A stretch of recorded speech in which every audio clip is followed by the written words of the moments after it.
বন্ধুরা, voice of Bithi channel থেকে আমি মিষ্টি মনি। নিত্য নতুন রোমান্টিক ভালোবাসার গল্প পেতে আমাদের চ্যানেলটি সাবস্ক্রাইব করে পাশে থাকা বেল আইকনটি বাজিয়ে দেবেন। লাইক এবং কমেন্ট শেয়ার করতে ভুলবেন না। ধন্যবাদ। এখানে দাঁড়িয়ে কি দেখছো? নিচে যাও। নাদিয়া বিনা বাক্যে চলে যায়। প্রভুর উদয়ের হাত থেকে চুল ছাড়াতে ছাড়াতে বলে, ব্রো ছাড়ো না। উদয় ছেড়ে দেয়। প্রভুর আর কোনো কথা বাড়ায় না। ভাইয়ের হাত পা মেসেজ করতে শুরু করে, ফিজিওথেরাপি করায়, হ্যান্ড এক্সারসাইজ বল দিয়ে হাতের আঙ্গুলের ব্যায়াম করায়, ধরে ধরে রুম জুড়ে হাঁটায়, সময় গড়ায়। এখন 11টা বাজে। উদয় থেরাপি দেওয়ার জন্য হসপিটালে যেতে হবে, তাই আজ প্রহর অফিসে যায়নি। ভাইকে তৈরি করে দিয়ে নিজেও তৈরি হতে নিজের রুমে চলে যায়। নাদিয়া ড্রয়িং রুম থেকে উদয়ের রুমে আসে।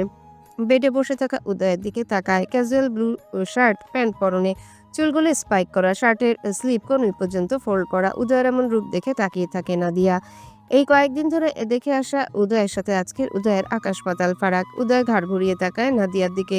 নিজের দিকে এভাবে তাকিয়ে থাকতে দেখে নিজের দিকে তাকায়। দেখতে খারাপ লাগছে কি? না, ঠিকই তো আছে। তাহলে এভাবে তাকিয়ে আছে কেন? আজকে কি বেশি হ্যান্ডসাম লাগছে? হয়তো। গলা খাকারি দেয় উদয়। নাদিয়ার ঘোর কাটে, দ্রুত চোখ সরিয়ে নিয়ে ডিভানের দিকে এগিয়ে যায়। উদয় তাকিয়ে থাকে। এর মধ্যে আবারও প্রবেশ ঘটে উম্মেহানি চৌধুরীর। মাকে তৈরি হয়ে না আসতে দেখে উদয় বিরক্ত হয়ে বলে, এখনো তৈরি হয়নি কেন? বের হতে হবে তো একটু পরে। বলছিলাম কি বাবা, আজকে আমার বদলে নাদিয়া যাক তোদের সাথে। নাদিয়া এখানে যাবে? আমার শরীরটা না ভালো লাগছে না রে হঠাৎ। এখন এতটা রাস্তা জার্নি করা যাবে? তার চেয়ে ভালো নাদিয়াই যাক। উদয় কিছু বলতে চেয়েও বলতে পারল না। বলতে ইচ্ছে করছে না, রাগ উঠছে। এখন শেষ মুহূর্তে এসে বলছে যাবে না। আমার সত্যি সত্যি ভালো লাগছে না উদয়, না হলে আমি সত্যিই যেতাম বাবা। আমার পা দুটো এক্সপ্লেন চাই না আমি। যাবে না সেটা সোজা বাংলায় বললেই হয়। ওকে তৈরি হতে পারো। উম্মেহানি চৌধুরী খুশি হতে চেয়েও হতে পারেন না। ছেলে তার উপর রেগে আছে। নাদিয়ার কাছে এগিয়ে যায়। নাদিয়া তুমি তৈরি হয় না, উদয়ের সাথে হসপিটালে যাও। কিন্তু মা, আর কোনো কিন্তু নয়, দ্রুত তৈরি হয়ে নাও। প্রহর চলে আসবে, আবার হসপিটালে যেতেও সময় লাগবে, আবার ফিরেও আসতে হবে তো নাকি? নাদিয়া উদয়ের দিকে তাকায়। রাগী গম্ভীর হয়ে আছে উদয়। নাদিয়া দোটানায় পড়ে, যাবে কি যাবে না। উদয় গম্ভীর স্বরে বলে, যেতে হবে, দ্রুত তৈরি হতে পারো। উম্মেহানি চৌধুরী আস্তে আস্তে বলে, নাদিয়া তৈরি হয়ে নাও দ্রুত, উদয় রেগে যাচ্ছে। নাদিয়া ডিভান থেকে উঠে দাঁড়ায়। আলমারি থেকে লম্বা একটা ড্রেস বের করে নিয়ে ওয়াশরুমে প্রবেশ করে। ড্রেস চেঞ্জ করে হাত মুখ ধুয়ে এসে দেখে প্রহর দাঁড়িয়ে আছে, হাতে উদয়ের রিপোর্ট। নাদিয়া দ্রুত চুলগুলো আঁচড়ে নিয়ে খোপা করে নেয়। তারপর মুখে একটু ক্রিম লাগিয়ে নেয়। ওড়নাটা হিজাবের মতো করে পেঁচিয়ে নেয়। তারপর নিজেকে একবার আয়নায় দেখে সব ঠিকঠাক আছে। প্রহর রিপোর্টগুলো বেডের উপর রেখে উদয়কে ধরে। নাদিয়ার দিকে তাকিয়ে বলে, ভাবি এই রিপোর্টগুলো নিয়ে আসুন আপনি। নাদিয়া মাথা নাড়ায়। প্রহর উদয়কে ধরে রুমের বাইরে চলে যায়। নাদিয়া রিপোর্টগুলো নিয়ে ওদের পেছন পেছন যায়। বাড়ির বাইরে বেরিয়ে আসে বাড়ির সবাই, যেন উদয় কয়েকদিনের জন্য হসপিটালে যাচ্ছে। ড্রাইভার কার বের করে ওয়েট করছে ওদের জন্য। উদয়কে পেছনে সিটে বসায়, পাশে নাদিয়াকে বসতে বলে। নাদিয়া উদয়ের দিকে তাকায়। মুখের দিকে তাকিয়ে কি দেখছো? উঠে বসো। উদয়ের রাগী গলার স্বর শুনে দ্রুত উঠে বসে। প্রহর ডোর লাগিয়ে দিয়ে ফ্রন্ট সিটে গিয়ে বসে। ড্রাইভার গাড়ি স্টার্ট করে ছুটে চলে হসপিটালের উদ্দেশ্যে। নাদিয়া জানালা দিয়ে বাহিরের দিকে তাকিয়ে থাকে। ইট কংক্রিটে তৈরি শহর দেখতে থাকে চোখ ঘুরিয়ে ঘুরিয়ে। উদয় নাদিয়ার দিকে তাকায়। দুজনের মাঝে 2 হাত দূরত্ব। থেরাপি দিয়ে বাড়ির পথে রওনা হয় উদয়দের কারে। দুপুর গড়িয়ে বিকেল হয়ে এসেছে। দুপুরে খাওয়া হয়নি কারো। খিদে সকলের চোখ মুখ শুকিয়ে গেছে। উদয় বাহিরে খাবে না, তাই আর কারো খাওয়া হয়নি। যদিও প্রহর নাদিয়ার জন্য প্যাকেট কেক, পানি আর পাউরুটি কলা এনে দিয়েছিল, কিন্তু নাদিয়া খায়নি। না খেয়ে থাকার অভ্যাস আছে ওর। আর কেউ খাবে না সেখানেও কিভাবে খাবে, তাই আর খায়নি। বাড়ি ফিরে ফ্রেশ হওয়ার জন্য যে যার রুমে চলে যায়। ফ্রেশ হয়ে নাদিয়া উদয়কে সাহায্য করে ফ্রেশ হতে। তারপর উদয়ের জন্য খাবার নিয়ে আসার জন্য ডোরের দিকে এগিয়ে যেতেই দেখে উদয় আর নাদিয়ার জন্য খাবার নিয়ে এসেছে উষা। খাবার রেখে উষা চলে যায়। নাদিয়া হাত ধুয়ে আসে। উদয়ের জন্য রাখা খাবারের প্লেট হাতে তুলে নেয়, গিয়ে বসে উদয়ের সম্মুখে। ভাত মাখিয়ে তুলে ধরে উদয়ের মুখের সামনে। বিনা বাক্যে খাবার মুখে নেয় উদয়। নাদিয়া প্লেটের দিকে তাকিয়ে আবারও খাবার মাখতে শুরু করে। খাবার চিবোতে চিবোতে নাদিয়ার মুখের দিকে তাকায় উদয়। অদ্ভুত এই মেয়েটা, কত কিছু বলেছে উদয়, তবু উদয়ের সেবা যত্ন করে। উদয়ের রাগারাগি সহ্য করে গতকাল রাতেও খাবার দিয়েছে। সকালেও খাইয়ে দিয়েছে, আবার এখন খাইয়ে দিয়েছে। নাদিয়ার কার্লি চুলগুলো থেকে ছোট ছোট চুলগুলো বেরিয়ে এসেছে। ফ্যানের বাতাসে জ্বালাতন করছে সেই চুলগুলো। চুলের উপর বিরক্ত হয়ে একটু পর পর চোখ মুখ কুঁচকে নিচ্ছে নাদিয়া, যা উদয়ের কাছে বেশ লাগছে। তাকিয়ে দেখতে ইচ্ছা করছে নাদিয়াকে। উদয়ের খাওয়া শেষ হলে নাদিয়া নিজেও খেতে শুরু করে ডিভানে বসে। উদয় দুপুরের মেডিসিনগুলো খেয়ে নেয়, যদিও এখন দুপুর নয়। তারপর হ্যান্ড এক্সারসাইজ বলটা হাতে নিয়ে পা ঝুলিয়ে বসে। আঙ্গুলের এক্সারসাইজ করতে করতে আর চোখে নাদিয়ার দিকে তাকায়। একটু পরপর মেয়েটা নিচের দিকে তাকিয়ে এক মনে খেয়ে চলেছে। উদয় দিন দুনিয়া ভুলে নাদিয়ার মায়াবী চেহারায় ডুব দেয়। নাদিয়ার গায়ের রং উদয়ের মতো চকচকে নয়, উদয়ের চেয়ে একটু চাপা, হয়তো রোদে পুড়ে যাওয়ার কারণে এমন হয়ে গেছে। আস্তে আস্তে ঠিক হয়ে যাবে। নাদিয়া খাওয়ার ফাঁকে উদয়ের দিকে তাকায়। উদয় একভাবে ওর দিকে তাকিয়ে আছে। নাদিয়া চোখ সরিয়ে নিয়ে প্লেটের দিকে তাকায়, আবার একটু পর আবারও তাকায় উদয়ের দিকে। এখনো তাকিয়ে আছে আগের মতোই। নাদিয়ার কেমন অস্বস্তি ফিল হতে শুরু করে। এভাবে তাকিয়ে আছে কেন? কিছু বলবে নাকি? তাহলে বলছে না কেন? নাদিয়া উল্টো দিকে ঘুরে বসে। উদয় এখন আর নাদিয়ার মুখ দেখতে পাচ্ছে না। পিঠ দেখে কি করবে? ওর তো নাদিয়ার মুখ দেখতে ইচ্ছা করছে। রাগ উঠে ইচ্ছে করছে নাদিয়ার ঘাড়ে ধরে ওর দিকে ঘুরিয়ে দিতে, কিন্তু ইচ্ছে থাকলে কি সাধ্য আছে নাকি? চাইলেও নাদিয়ার ঘাড় ধরে ওর দিকে ঘুরাতে পারবে না, তাই দাঁতে দাঁত চেপে বসে রইল। বজ্জাত মেয়ে কিভাবে ঘুরে বসলো? ধমক দিয়ে ঘুরে বসতে বলতে ইচ্ছে হলেও দিল না। রাগে গজগজ করতে করতে দুই হাতে বলের উপর জোরে জোরে প্রেসার দিতে থাকে। নিজের রাগের কারণ খুঁজতে গিয়ে উদয় নিজে অবাক হয়। ও শুধু শুধু এত রেগে যাচ্ছে কেন? এখানে এত রেগে যাওয়ার কি হয়েছে? ও নিজেও তো নাদিয়াকে দেখতে চায় না। দিনের ৭০ বার করে বলে ওর রুমে ওর চোখের সামনে না আসতে। এখন সেই নাদিয়ার মুখ দেখতে পারছে না বলে এত রাগ হচ্ছে। আশ্চর্য, উদয় ঠিকই বলেছিল, নারীরা মায়াবিনী, তাদের চোখে মুখে জাদু থাকে। যদি মায়াবিনী না হয়, জাদু না থাকে, তাহলে উদয় নাদিয়ার মুখ দেখার জন্য এমন ছটফট করছে কেন? কেন মুখ দেখতে না পেয়ে রাগ বাড়ছে? উদয় তো বলেছিল আর কোনোদিনও কোনো নারীর মায়া পড়বে না, নিজের জীবনের দ্বিতীয় কোনো নারীর স্থান দেবে না, তাকাবে না কোনো মেয়ের দিকে। নিজের জীবনের দ্বিতীয় নারী স্থান নিয়েছে, সেই নারীর দিকে বারবার তাকায়, নিজের অজান্তেই তাকায়। আবারও কি নারীর মায়ায় আটকে যাচ্ছে? সেজন্য কি নাদিয়ার মুখ দেখতে না পেয়ে রাগ হচ্ছে? কিন্তু এত দ্রুত কিভাবে কেউ কারো মায়ায় পড়তে পারে?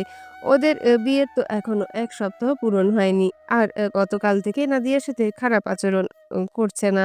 যদিও খারাপ আচরণ করলেও নাদিয়ার দিকে তাকিয়ে থাকতো। বিয়ের সম্পর্ক কি এতই মজবুত? না চাইতেও হাজারবার তাকিয়েছে নাদিয়ার দিকে, ছুঁতে না চাইলেও কতবার ছুঁয়েছে। এ কেমন অদ্ভুত ঘটনা!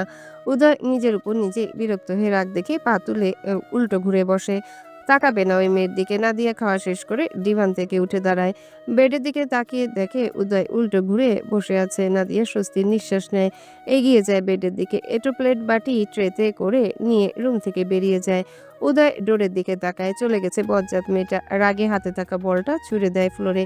নিজেই নিজের উপর কন্ট্রোল হারিয়ে ফেলেছে। রুমে থাকতে ইচ্ছা করছে না। রাগ নিয়ে গলা ছেড়ে প্রহরের নাম ধরে ডাকতে শুরু করে। প্রহর নিজের রুম থেকে দৌড়ে আসে। ডোরের সামনে দাঁড়িয়ে ভাইয়ের রাগে লাল হয়ে থাকা মুখের দিকে তাকায়। এত রেগে গেছে কেন? ভেতরের দিকে এগিয়ে আসতে আসতে বলে, কি হয়েছে ব্রো? কোথায় থাকিস তুই? ডাকলে বলছো না কেন? ভাইয়ের কথা শুনে ভ্যাবলার মতো তাকিয়ে থাকে। ডাকার সাথে সাথেই তো আসলো। কেন? কি হয়েছে? তোকে যে বলেছিলাম হুইলচেয়ারটা নিয়ে আসতে, সেটা কই? আছে হয়তো স্টোর রুমে। ধমক দিয়ে বলে। স্টোর রুমে কেন থাকবে? ভাইয়ের ধমকে ২৬ বছরের প্রহর কেঁপে ওঠে। এভাবে ধমক দেওয়ার কি হয়েছে? উদয় আবারও ধমক দিয়ে বলে, কি রে, বুঝিস না কেন? তুমিই তো বলেছিলে হুইল চেয়ার যেন তোমার চোখের সামনে না পড়ে, তাই তো স্টোর রুমে রাখা হয়েছে। তোকে বলেছিলাম না হুইলচেয়ারটা নিয়ে আসতে? আনিসই কেন? এখন নিয়ে আসবি, যা। এত রেগে যাচ্ছ কেন? কি হয়েছে? যাবি তুই? যাচ্ছি তো, এইভাবে বলছো কেন? প্রহর রুম থেকে বেরিয়ে আসে। স্টোর রুমের দিকে এগিয়ে যেতে যেতে বিড়বিড় করে বলে, হঠাৎ করে হলোটা কি? ঠিকই তো ছিল, ডাকার সাথে সাথেই তো গেলাম, তাও ধমক খেলাম। মাঝে মাঝে কি যে হয় আল্লাহ তাহলেই ভালো জানে। শুধু শুধু ডেকে নিয়ে গিয়ে ধমকা ধমকি করলো। স্টোর রুমের ডোর খুলে ভেতরে প্রবেশ করে। মাকড়াসার জাল জমে গেছে। কতদিন ধরে এই রুমে আসা হয় না আল্লাহ জানেন। এদিক ওদিক তাকিয়ে চেয়ারটা খুঁজে, কিন্তু চোখে পড়ে না। কয়েকটা আসবাবপত্র কাপড় দিয়ে ঢাকা ছিল, সেগুলোর কাপড় সরিয়ে সরিয়ে দেখে, কিন্তু চেয়ারটা নেই। চেয়ারটা না পেয়ে স্থির হয়ে দাঁড়ায়। টেনশনে চুলে হাত চালায়। চেয়ারটা গেল কোথায়? অত বড় চেয়ারটা তো আর গায়েব হয়ে যাবে না। চেয়ার ছাড়া ভাইয়ের সামনে গেলে খবর আছে। স্টোর রুম থেকে বেরিয়ে চলে আসে ড্রয়িং রুমে। সোফায় বসে আছে সবাই। মেয়ের দুজন কিচেনে রয়েছে, রাতে খাবার রান্না করছে তার। প্রহর এসে মায়ের সামনে দাঁড়ায়। ছেলেকে নিজের সামনে তাল গাছের মতো দাঁড়িয়ে থাকতে দেখে ভ্রু কুঁচকে তাকায় মেহানি চৌধুরী। কিছু বলবি? কি? ব্রোর হুইল চেয়ারটা কোথায়? কেন? ওটা দিয়ে কি কাজ? ব্রো চাইছে। কেন? ব্রোকে গিয়ে জিজ্ঞেস করো। এখন দ্রুত বলো, ওইটা কোথায়? কর্নারে গেস্ট রুম আছে। ওখানে কেন? তো কোথায় যাবে? প্রহর কথা না বাড়িয়ে গেস্ট রুমের দিকে এগিয়ে যায়। রুমের ভেতর থেকে বের করে নিয়ে আসে ইলেকট্রিক হুইল চেয়ারটা। কাপড় দিয়ে ঢেকে রাখার কারণে একটুও ধুলোবালি লাগেনি, আগের মতোই নতুন রয়েছে। চেয়ারটা নিয়ে ভাইয়ের রুমে ঢুকে উদয় ডোরের দিকেই তাকিয়েছিল। দেরি হওয়ার কারণে মেজাজ দেখিয়ে বলে। এত সময় লাগে একটা চেয়ার নিয়ে আসতে? প্রহর ভাইয়ের মুখের দিকে তাকায়। সারাদিন ভালোভাবে থেকে এখন এমন করছে কেন? সেরকম কিছু তো হয়নি। নাদিয়া রুমে নেই, এমন খ্যাপাটে হয়ে আছে কেন? শুধু শুধু রাগ দেখাচ্ছে। ভূতটুত ভর করেছে কিনা কে জানে। তোমার হয়েছেটা কি বলো তো? উদয় খেকি দিয়ে বলে। কি হবে? ওয়াশরুমে যাবে? না। কফি খাবে? না। কোনো কিছু লাগবে? না। যা, আমার চোখের সামনে থেকে যা। প্রহর তাকিয়ে থাকে ভাইয়ের মুখের দিকে। উদয় রেগে নিচের দিকে তাকিয়ে আছে। তোমার ফিজিওথেরাপি করতে হবে। দেরি আছে। এখনই করো। উদয় ধমক দিয়ে বলে। তুই যাবি? প্রহর না গিয়ে বড় ভাইয়ের পাশে বসে দুই হাতে ভাইকে জড়িয়ে ধরে বলে।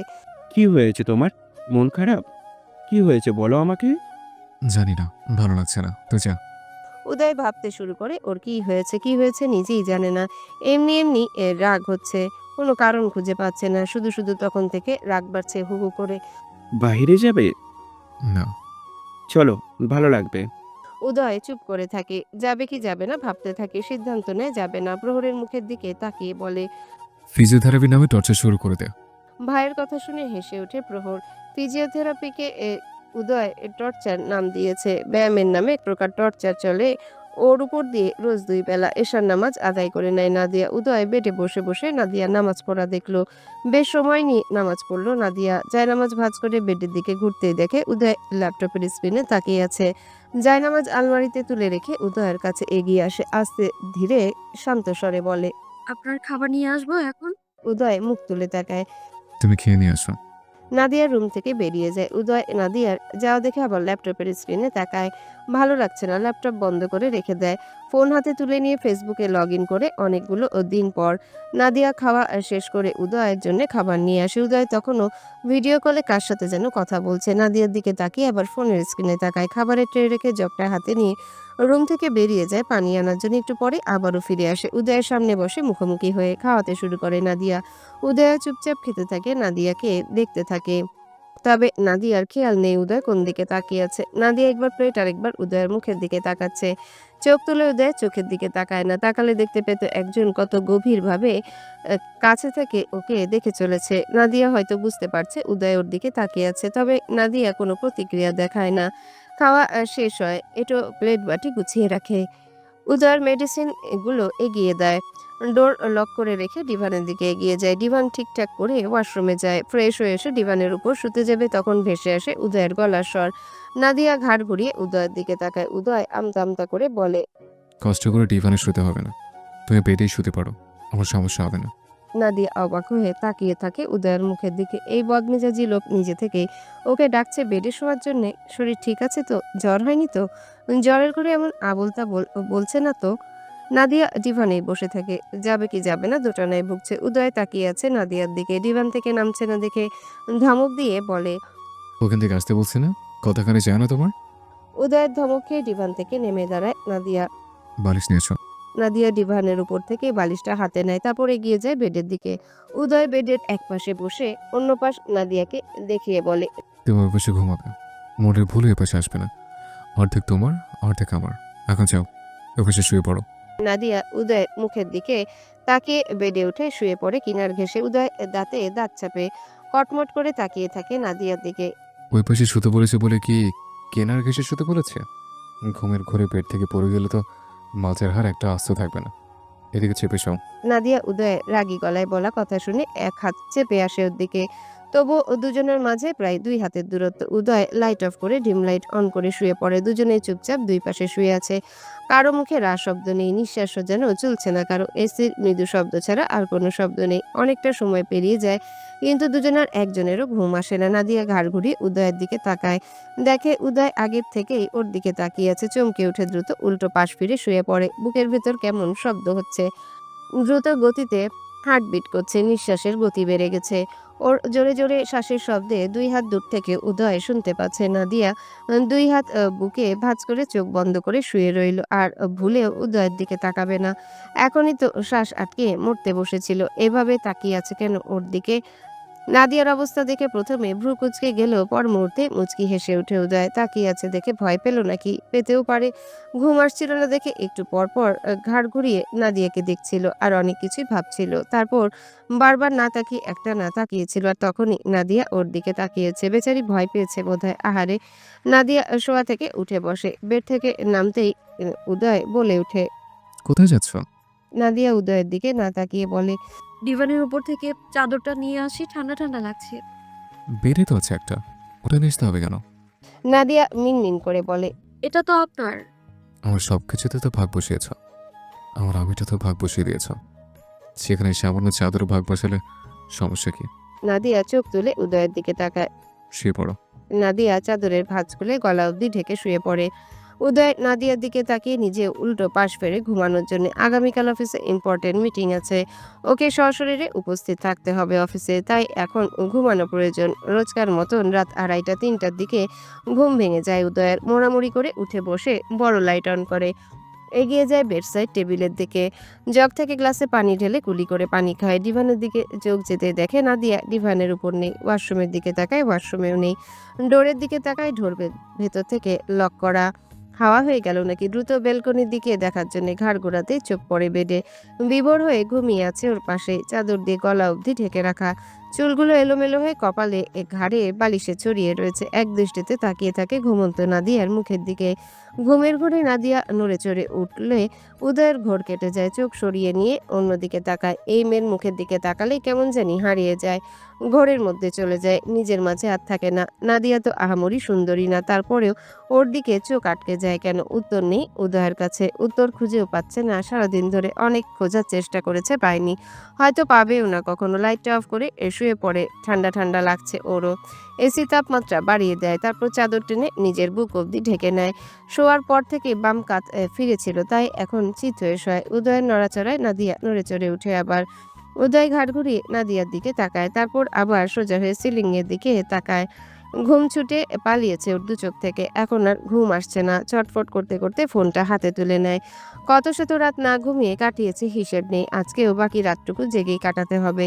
এখন ফজরের আজানের সুমিষ্ট ধ্বনিতে মুখরিত চারিপাশ। বরাবরের মতো নাদিয়ার ঘুম ভেঙে যায়।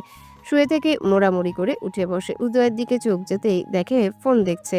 উদয় নিজেও নাদিয়ার দিকে তাকায়, তারপর আবার ফোনের স্ক্রিনের দিকে দৃষ্টি স্থির করে। নাদিয়া বেড থেকে নেমে ওড়না গায়ে জড়িয়ে ওয়াশরুমে চলে যায়। ফ্রেশ হয়ে উজু করে আসে নামাজ আদায় করার জন্য। লাইট অন করতে চোখ মুখ কুঁচকে নেয় উদয়। নাদিয়ার দিকে তাকিয়ে ফোনটা পাশে রেখে চাদর টেনে মাথা অবধি ঢেকে নেয়। একটু পরে চাদরের নিচ থেকে মাথা বের করে নামাজরত নাদিয়ার দিকে তাকায়। অনেকগুলো দিন পেরিয়ে গেছে নামাজ পড়া হয় না। মাঝে মধ্যে রুমে বসে বসে নামাজ আদায় করে। মন মেজাজ বিক্ষিপ্ত হয়ে থাকে সব সময়, তাই বেশ কয়েকদিন ধরে নামাজ আদায় করা হয় না। আজকে নাদিয়ার নামাজ আদায় করা দেখে ওরও নামাজ আদায় করার ইচ্ছা জাগে। শোয়া থেকে উঠে বসে, অপেক্ষা করতে থাকে নাদিয়ার নামাজ শেষ হওয়ার। নাদিয়া নামাজ শেষ করে যায় নামাজ ভাঁজ করতে গেলে উদয় ডেকে ওঠে। নাদিয়া উদয়ের দিকে তাকায়। এদিকে আসো। নাদিয়া যায় নামাজটা ওভাবে রেখে উদয়ের কাছে এগিয়ে আসেন। বলুন। ওয়াশরুমে যাও। নাদিয়া স্টিকটা উদয়ের হাতে দেয়, ডান পাশ থেকে নিজে ধরে। স্টিকার নাদিয়ার উপর ভর করে ওয়াশরুমে প্রবেশ করে। কয়েক মিনিট পরে নাদিয়ার নাম ধরে ডাকে উদয়। ডোর খোলাই ছিল, নাদিয়া নক করে ভেতরে প্রবেশ করে। উদয় কমোটের ঢাকনাটা বন্ধ করে পাশে একটা চেয়ারে বসে আছে। ওয়াশরুমের ভেতরে উদয়ের জন্য দুইটা চেয়ার রাখা আছে, একটা কমোটের পাশে, অন্যটা শাওয়ারের কাছে। উদয়কে ধরে অন্য চেয়ারে বসতে সাহায্য করে নাদিয়া, তারপর ব্রাশে পেস্ট লাগিয়ে ওর হাতে দেয়। দাঁত ব্রাশ করে উজু করে নেয়। ঠিকঠাকভাবে করতে পারে না, নাদিয়া সাহায্য করে, ধরে রুমে নিয়ে আসে। উদয় ডিভানের উপর বসে। জায়নামাজটা ঠিক করে দাও, নামাজ পড়বো। নাদিয়া চুপচাপ তাই করে। উদয়কে ধরে জায়নামাজে বসায়। উদয় বসে বসে নামাজ শুরু করে। নাদিয়া দাঁড়িয়ে দাঁড়িয়ে উদয়কে দেখে কিছু সময়, তারপর বেডের কাছে এগিয়ে আসে। বেডের চাদর ভাঁজ করে বেড গুছিয়ে নেয়। উদয়ের নামাজ শেষ হওয়ার জন্য বেডে বসে থাকে। উদয়ের নামাজ শেষ হয়। অনেকগুলো দিন পর নামাজ আদায় করে ভালো লাগছে। ঘাড় ঘুরিয়ে নাদিয়ার দিকে তাকায়। স্টাডি টেবিলের উপর আমার কোরআন শরীফটা আছে, একটু এনে দাও তো। নাদিয়া বেড থেকে নেমে স্টাডি টেবিলের কাছে এগিয়ে যায়। কোরআন শরীফটা হাতে তুলে নেয়। উপরে বালি জমে গেছে বোধহয়। অনেকগুলো দিন ধরে খোলা হয় না। নাদিয়া খেয়াল করেনি এখানে কোরআন শরীফ আছে। উদয়ের কোনো কিছুতেই খুব একটা হাত দেওয়া হয় না। ভয় দেয় না। ভুল করে কোনটা ধরবে আর রাম ধমক খাবে। উদয় আগেই বলেছে ওর কোনো কিছুতে নাদিয়ার পারমিশন ছাড়া যেন হাতে না দেয়। উপরের বালি ঝেড়ে ওড়না দিয়ে মুছে পরিষ্কার করে দেয়। তারপর উদয়ের সামনে রেখে উদয় চাইলেও ডান হাত দিয়ে কোরআন শরীফ খুলতে পারবে না। তাই বাধ্য হয়ে দুই হাতের ব্যবহার করে। নাদিয়া পাশেই দাঁড়িয়ে থাকে। এর আগে যতটুকু পড়া ছিল তার পরের অংশ থেকে পড়া শুরু করে। উদয়ের কোরআন তেলাওয়াত শুনে অবাক হয় নাদিয়া। অসাধারণ কণ্ঠ আর অসাধারণ সুর। নাদিয়া চোখ বন্ধ করে তেলাওয়াত ফিল করতে থাকে। দেখতে দেখতে প্রায় আধা ঘন্টা পেরিয়ে যায়। উদয় তেলাওয়াত বন্ধ করে। নাদিয়া চোখ খুলে তাকায়। এতক্ষণ যেন অন্য জগতে ছিল। নাদিয়া ভাবতেই পারেনি উদয় এত ভালো তেলাওয়াত করতে পারে। কোরআন শরীফটা আগের জায়গায় রেখে দিয়ে আসো। নাদিয়ার দিকে তাকিয়ে কথাগুলো বলে। নাদিয়া কোরআন শরীফ আর রেহাল আগের জায়গায় রেখে দিয়ে আসে। তারপর উদয়কে ধরে বেডে নিয়ে আসে। নাদিয়া আস্তে ধীরে বলে, আপনি তো অনেক ভালো তিলাওয়াত করতে পারেন। কণ্ঠস্বরও অনেক সুন্দর আপনার। হুম, ওই আর কি। ছোটবেলায় শিখেছিলাম, মাঝে মধ্যে তেলাওয়াত করা হয়, তবে সবসময় না। জানালা খুলে দাও, বাইরে আলো ফুটে উঠছে। নাদিয়া জানালার দিকে তাকায়। সকাল হয়ে গেছে। এগিয়ে গিয়ে জানালার পর্দা সরিয়ে থাই গ্লাস খুলে দেয়। সকালের নির্মল ঠান্ডা বাতাস রুমে প্রবেশ করে। নাদিয়া ডোর খুলে রুম থেকে বেরিয়ে যায়।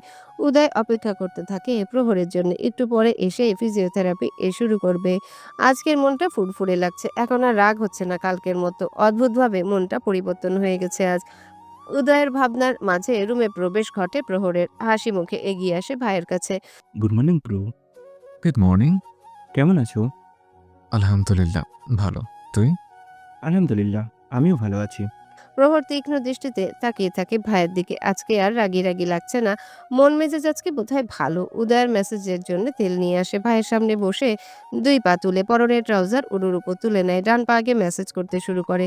অফিসের মিটিং নিয়ে কথা শুরু হয় দুজনের মাঝে। কথা বলতে বলতে মেসেজ করা শেষ হয়ে যায়। ডক্টরের কথা অনুযায়ী ফিজিওথেরাপি করে। উদয় ডান হাতের আঙ্গুলগুলো নড়াচড়া করার চেষ্টা করে, তবে খুব একটা লাভ হয় না।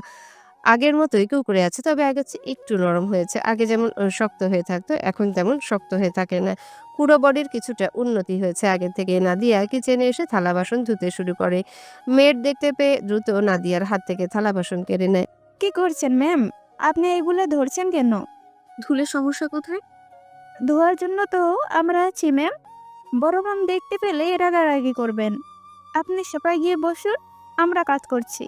নাদিয়া কিছু বলবে তার আগে অন্য একজনের গলার স্বর ভেসে আসে। মেড সহ নাদিয়া সেদিকে তাকায়। উদয়ের চাচাতো বোন চৌধুরী বাড়ির ছোট মেয়ে রুষা ব্যঙ্গ করে বলে, কাজের মেয়ে তো কাজই করবে। গ্রামের অশিক্ষিত কাজের মেয়ে রাজপ্রাসাদের বউ হয়ে আসলেও আগের স্বভাব পরিবর্তন করতে পারেনি। কয়লা ধুলেই কি ময়লা যায় নাকি? অশিক্ষিত গাইয়া ভূত একটা, দেখলেই গা গুলিয়ে আসে। কি দেখে যে একে ব্রোর বউ করে নিয়ে আসলো কে জানে? কোন যোগ্যতা আছে নাকি এই বাড়ির বউ হওয়ার? এই বাড়ির কাজের বুয়া হওয়ারও যোগ্যতা নেই। রুষার কথা শুনে নাদিয়ার মন খারাপ হয়ে যায়।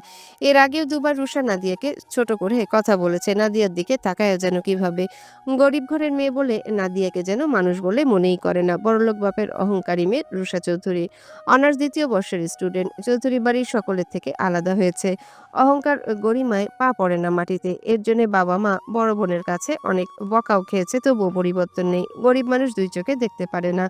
কোনোদিন কোনো ফকিরকে 2 টাকা ভিক্ষা দেয় না। কোনো ফকিরকে কখনো নিজের ধারে কাছেও ঘেঁষতে দেয় না। গরিব মানুষদের পাশ দিয়ে হাঁটেও না। নাদিয়া কিচেন থেকে বেরিয়ে রুমের দিকে এগিয়ে যায়। দুই চোখে পানি টলমল করছে। মেয়েরা নিজেদের কাজে মনোযোগী হয়।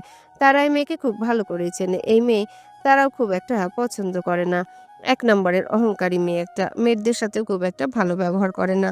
গরিবদের মানুষ বলে মনেই করে না এই মেয়ে। রুষা ফ্রিজ থেকে চকলেট বের করে মেয়েদের দিকে তাকিয়ে বলে, আমার জন্য দুধ, ডিম, বাদাম আর মধু নিয়ে আসবে। মেড মাথা নাড়ায়। রুষা তেরিং বিরিং করে হাঁটতে হাঁটতে নিজের রুমের দিকে এগিয়ে যায়। নাদিয়া রুমে এসে দেখে রুমে কেউ নেই। ওয়াশরুম থেকে পানির শব্দ আসছে। বুঝতে পারে উদয় হয়তো গোসল করছে। কি করবে বুঝতে না পেরে ব্যালকনিতে গিয়ে দাঁড়িয়ে থাকে। তাকায় দূরে রাস্তার পাশের গাছের ডালে বসে থাকা একটা শালিক পাখির দিকে। পাখিটা একাই বসে আছে সঙ্গিনীর সাথে, হয়তো খাবারের খোঁজে। দূরে কোথাও গেছে। দেখতে দেখতে পাখিটা উড়ে চোখের আড়ালে চলে যায়। নাদিয়ারও ইচ্ছে করছে পাখিটার মতো করে উড়ে সকলের চোখের আড়ালে চলে যেতে। কেউ খুঁজলেও যেন ওকে আর না পায় কোনোদিন। ইচ্ছে থাকলেও সাহস নেই একা একা দূরে কোথাও চলে যাওয়া। নাদিয়া ভীতু মেয়ে, খুবই ভীতু। ছোটবেলা থেকে ভয় আতঙ্কে বড় হয়েছে। আপন মানুষ ও পর মানুষের সকল কটু কথা শুনতে শুনতে 22 বছর পার করেছে। আপন মানুষজনই ওকে ভালোবাসেনি, ভালো ব্যবহার করেনি, ভালোভাবে কথা বলেনি। সেখানে পর মানুষ কেনই বা ভালোবাসবে, ভালো ব্যবহার করবে, ভালোভাবে কথা বলবে? এইসব আশা করাও ভুল। তবে ওকে এই বাড়ির অনেকেই ভালোবাসে, ভালো ব্যবহার করে, ভালোভাবে কথা বলে। নাদিয়া এই কয়েকদিনে এটাও বুঝে গেছে ওর শ্বশুর ওকে খুব একটা পছন্দ করে না, কিন্তু ওর শাশুড়ি, চাচি শাশুড়ি আর উষা অমায়িক মানুষ, ওকে খুব ভালোবাসে, ওর সব কিছুতেই খেয়াল রাখে। রুষা বাদে বাকি কেউ খারাপ আচরণ করে না। উদয় আগে বাজে বিহেভ করলে দুদিন ধরে কিছু বলে না। বাবার বাড়ি থেকে এই বাড়িতে খুব ভালোই সুখেই আছে। অন্তত জন্মদাতা পিতার কাছ থেকে বকাবকি শুনতে হয় না, খাওয়ার খোঁটা শুনতে হয় না, তার সামনে পড়ার ভয় থাকে না। এখন আর বাবার ভয়ে তটস্থ হয়ে থাকে না। ছোট ভাইয়ের হাতে মার খাওয়ারও ভয় নেই, সৎ মায়ের কটু কথা, গালাগালি, বকাবকি, মারধর খাওয়ারও ভয় নেই। এখন খিদে পেটে থাকতে হয় না, খিদে পেটে মায়ের মুখের দিকে তাকিয়ে থাকতে হয় না। কখন দুমুঠো ভাত খেতে দিবে, এখন 3 বেলা পেট ভরে খায়। খিদে পাওয়ার আগেই খেতে হয়। 3 বেলা প্লেটে নানান রকমের খাবার সাজিয়ে টেবিলে বসে খেতে দেয়। নানান রকমের ফল, দুধ, ডিম খেতে দেয়। খেতে না চাইলেও জোর করে খাওয়ায়। দামি দামি ড্রেস, ক্রিম, ফেস ওয়াশ, সাবান, শ্যাম্পু আরও কত কিছু ব্যবহার করে। রাতে নিশ্চিন্তে ঘুমায়, সকালে ঘুম থেকে উঠে কাজ করার তাড়া নেই। ভয়ে আতঙ্কে থাকতে হয় না। এখন আর দুঃখ কষ্ট হয় না খুব একটা, কোনো কিছু নিয়ে আফসোসও হয় না। যা যা পেয়েছে তাতে আলহামদুলিল্লাহ। যা কল্পনাও করেনি তাই পেয়েছে। চোখের পানি মুছে নেয়। সকালে চুলগুলো আঁচড়ানো হয়নি। ব্যালকনি থেকে রুমে ফিরে আসে, বেডের দিকে তাকিয়ে দেখে উদয় বসে আছে। প্রহর রুমে নেই, হয়তো নিজের রুমে চলে গেছে। নাদিয়া ড্রেসিং টেবিলের সামনে গিয়ে দাঁড়ায়, চিরুনি নিয়ে চুলগুলো আঁচড়াতে শুরু করে। কার্লি চুলগুলো জট পাকিয়ে গেছে প্রায়। আঁচড়াতে বেশ বেগ পোহাতে হচ্ছে। অনেকটা সময় নিয়ে চুলগুলো আঁচড়ায়। উদয় বেডে বসে বসে নাদিয়ার চুল আঁচড়ানো দেখে। নাদিয়া চিরুনিটা রেখে ওয়াশরুমে প্রবেশ করে, হাত মুখ ধুয়ে বেরিয়ে আসে, আবার ক্রিম লাগিয়ে নেয় হাত মুখে। উদয়ের দিকে তাকাতেই চোখাচোখি হয় দুজনার। নাদিয়া চোখ সরিয়ে নেয়, উদয় নিজেও চোখ সরিয়ে নেয়। এক মগ কফি নিয়ে আসো আমার জন্য, মাথাটা ভার ভার হয়ে আছে। নাদিয়া কফি আনার জন্য রুম থেকে বেরিয়ে যায়। উদয় বেডে হেলান দিয়ে বসে থাকে, কিছু ভাবতে থাকে। কয়েক মিনিট পরে কফি হাতে রুমে ফিরে আসে নাদিয়া। উদয়ের হাতে কফির মগটা দিয়ে আবারও রুম থেকে বেরিয়ে যায়। উদয় নিজের ফোনটা হাতে তুলে উষার নাম্বারে ডায়াল করে। ভাইয়ের কল পেতেই ভাইয়ের রুমে চলে আসে উষা। জি ভাইয়া। উদয় কফির মগের দিকে দৃষ্টি স্থির রেখে বলে, ফ্রি আছিস তুই? আমি তো সারাদিন ফ্রি থাকি। নাদিয়াকে সেরোনে নিয়ে যাবে। কেন? ওর চুল প্রচুর কার্লি, আঁচড়াতে কষ্ট হয়। যা করলে চুল সিল্কা হবে, আঁচড়াতে বেগ পেতে হবে না, সেটাই করে নিয়ে আসবে। আচ্ছা। যা এখন। উষা চলে যায়। উদয়ের কফি শেষ হওয়ার আগেই নাদিয়া খাবার নিয়ে আসে উদয়ের জন্য। কফি শেষ হতেই খাওয়াতে শুরু করে নাদিয়া। কোনো কথা ছাড়াই খাওয়া শেষ করে উদয়। 8টার উপর বেজে গেছে, 10টার আগে অফিসে পৌঁছাতে হবে। তুমিও খেয়ে আসো। হুম। নাদিয়া খালি প্লেট বাটি নিয়ে চলে যায়। উদয় মেডিসিন খেয়ে নেয়। খাওয়া শেষ করে রুমে আসতে নাদিয়া চোখ আটকায় উদয়ের উপর। ফর্মাল ড্রেসে ডিভারের উপর বসে আছে, দেখতে কোনো হিরোর থেকেও কম লাগছে না। হোয়াইট শার্ট, ব্ল্যাক প্যান্ট, গলার কাছে দুটো বোতাম খুলে রেখেছে, স্লিপ কনুই পর্যন্ত ফোল্ড করা। চুলগুলো স্পাইক করেছে মিষ্টি পারফিউমের ঘ্রাণ। এভাবে তৈরি হয়েছে কেন? ও কোথাও যাবে নাকি? নাদিয়াকে দেখেই কাছে ডাকছে উদয়। এসে গেছো? এদিকে আসো। নাদিয়া এগিয়ে যায়। ঘড়িটা পড়তে পারছি না, এটি পড়িয়ে দাও। প্রহর চলে গেল আর আসছেও না। নাদিয়া ঘড়িটা হাতে নেয়। উদয় বা হাত এগিয়ে দেয়। ঘড়ি লাগাতে গেলে আর পারবে না, কিভাবে লাগায় বুঝতে পারছে না। লাগাতে পারো না? নাদিয়া দুদিকে মাথা নাড়ায়, তারপর ও বলে, এমন ঘড়ি তো আর আগে কখনো দেখিনি। এটা এমন কেন? কিভাবে লাগায় বুঝতে পারছি না। আমার হাতে দাও, দেখিয়ে দিচ্ছে। নাদিয়া উদয়ের হাতে ঘড়িটা দেয়। উদয় বুঝিয়ে দেয় কিভাবে লাগাতে হয়। এটা তো লাগানো একদম সহজ। নাদিয়া ঘড়িটা পরিয়ে দেয়। আলমারিতে মোজা আছে, এটা বের করে দাও তো। নাদিয়া মোজা এনে দেয়। উদয় এক হাত দিয়ে মোজা পরতে চেষ্টা করে, প্রায় পরেও ফেলে। আমাকে দিন, আমি পরিয়ে দিচ্ছি। উদয় নাদিয়ার মুখের দিকে তাকায়। লাগবে না, আমি পারবো। এক হাত দিয়ে পড়তে সমস্যা হচ্ছে তো আমি পরিয়ে দিচ্ছি। উদয় দিয়ে দেয় নাদিয়ার হাতে। নাদিয়া নিচে বসে 2 পায়ে মোজা পরিয়ে দেয়। ওর সাথে আমায় সেরোনে নিয়ে যাবে, ওর সাথে চলে যাও। নাদিয়া উদয়ের মুখের দিকে তাকিয়ে মাথা নাড়ায়। কেন নিয়ে যাবে কিছুই জিজ্ঞাসা করে না। এরই মধ্যে রুমে প্রবেশ ঘটে প্রহরের। দুই ভাইয়ের একই রকম গেট আপ, ফাইলস, ল্যাপটপ সবকিছু আগেই কারে রেখে এসেছে। বড় হয়েছে তোমার? হুম। চলো তাহলে। উদয়কে এক পাশ থেকে ধরে প্রহর। দুই ভাই এগিয়ে যায় ডোরের দিকে। উদয় ডোরের কাছে গিয়ে পেছনে ফিরে তাকায় নাদিয়ার দিকে, তারপর আবারও সামনের দিকে তাকিয়ে এগিয়ে যায়। 2টার পরপরই অফিস থেকে ফিরে আসে উদয়। মিটিং শেষ করে বাড়ির উদ্দেশ্যে রওনা দিয়েছিল। প্রহর ওকে রুমে এনে ফ্রেশ হতে সাহায্য করে, তারপর আবার অফিসে চলে গেছে। উদয় পা ঝুলিয়ে বেডে বসে থাকে। নাদিয়া এখনো বাড়ি ফিরেনি, কখন ফিরবে কে জানে। কয়েক মিনিট বসে থাকার পর আর বসে থাকতে ইচ্ছে করে না, তাই চিত হয়ে শুয়ে পড়ে। কতক্ষণ সিলিং এর দিকে তাকিয়ে থাকার পর চোখ বন্ধ করে নেয়। কয়েক মিনিট অতিবাহিত হওয়ার পর চোখ খুলে তাকায়। ঘুম আসছে না, শুয়ে থাকতেও ইচ্ছে করছে না, কেমন যেন লাগছে, ভালো লাগছে না। শুয়ে থেকে উঠে বসে আবার পাশ থেকে ফোনটা হাতে নিয়ে টাইম দেখে নেয়। প্রায় 3টা বেজে গেছে। নাদিয়া ফিরছে না কেন এখনো? কখন বেরিয়েছে বাড়ি থেকে? উদয় নিজের উপর নিজে বিরক্ত হয় আবারও। নাদিয়া যখনই ফিরুক তাতে ওর কি? না ফিরলে না ফিরবে, তাতে ওর কিছু যায় আসে যায় না। বেডের পাশে রাখা হুইল চেয়ারটার দিকে তাকায়। 2-3 বার হয়তো ইউজ করা হয়েছিল, তারপর আর ইউজ করেনি। করতে ইচ্ছে করেনি। প্রতিবন্ধীদের মতো হুইল চেয়ারে চলাফেরা করতে ইচ্ছে করেনি। যখন হুইল চেয়ারটা দেখতো তখনই নিজেকে অক্ষম, ব্যর্থ মনে হতো। নিজের উপর রাগ হতো, নিজেকে অকাজের মনে হতো। বারবার মনে হতো এমন জীবনের প্রয়োজন নেই। স্টিকটা ধরে হুইল চেয়ারটা কাছে গিয়ে বসে, বাম হাত দিয়ে চেয়ারটা ঠিক করে, তারপর বহু কষ্টে চেয়ারে বসে। চেয়ারে বসে ফোঁস করে শ্বাস ছাড়ে, তারপর চেয়ার এদিক সেদিক নেয়। অনায়াসে কোনো রকম সাহায্য ছাড়া এদিক সেদিক যেতে পারছে। চেয়ারটা নিয়ে ব্যালকনির দিকে যায়। ব্যালকনিতে এসে লম্বা করে শ্বাস নেয়। কতগুলো মাস হয়ে গেছে এখানে আসা হয় না, হিসেব নেই। লাস্ট কবে ব্যালকনিতে এসেছিল সেটাও খেয়াল নেই। ব্যালকনি থেকে চারিদিকে নজর বুলায়, চেয়ারটার দিকে তাকায়। এতদিন যদি চেয়ারটা ইউজ করতো তাহলে বাড়ির কাউকে এত বেশি কষ্ট করতে হতো না, আর সবসময় বেডে পড়ে থাকতে হতো না।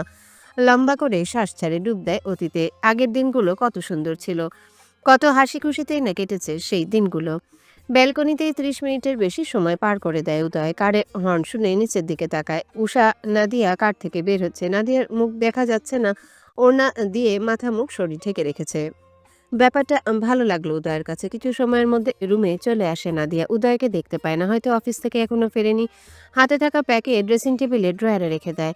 নিজেকে আয়নায় দেখতে থাকে। বাড়ি থেকে বের হলো এক নাদিয়া আর ফিরল আরেক নাদিয়া। এই দুই নাদিয়ার মধ্যে আকাশ পাতাল ফারাক। কার্লি চুলগুলো একদম সোজা, সিল্কি হয়ে গেছে। হাত মুখ ও পায়ে ট্যান আর নেই, ধবধবে ফর্সা হয়ে গেছে। নিজেকে নিজেই চিনতে পারছে না নাদিয়া।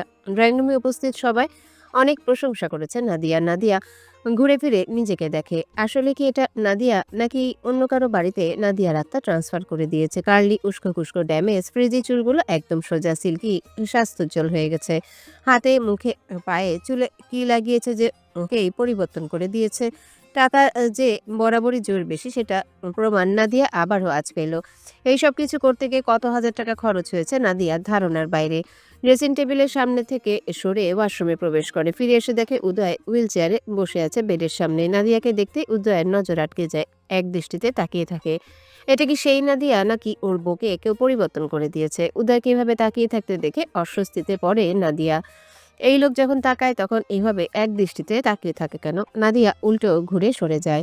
সালাম আলাইকুম। হ্যালো বন্ধুরা, কেমন আছো তোমরা সবাই? আশা করছি তোমরা সবাই ভালো আছো, সুস্থ আছো। রোহিত, ভয়েস অফ বিতি চ্যানেলের পক্ষ থেকে এডিটর। গল্পটি কেমন লাগলো অবশ্যই কমেন্ট করে জানাবেন। এই যে বন্ধুরা, ভয়েস অফ বিতি চ্যানেলে যদি নতুন হয়ে থাকেন তাহলে প্লিজ সাবস্ক্রাইব করে বেল আইকন বাজিয়ে রাখুন, যাতে আপনাদের পরবর্তী গল্পের নোটিফিকেশন সবার আগে আপনি পান।